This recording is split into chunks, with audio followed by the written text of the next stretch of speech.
ভুটান যতগুলো দেশ আশপাশে আছে আফগানিস্তান সহ একটাও ভারতের সাথে এদের সাথে সম্পর্ক না রেখে যদি চলতে পারে 18 কোটি মুসলমান ও মুসলিমদের সাথে সম্পর্ক ছাড়া চলতে পারবে।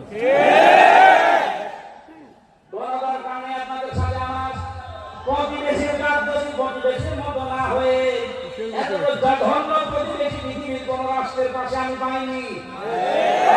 সিঙ্গাপুর, মালয়েশিয়া, থাইল্যান্ড কতগুলো দেশ ঘুরলাম, ওই আপনাদের মতো এরকম নিকৃষ্ট মানের প্রতিবেশী আমরা পাইনি।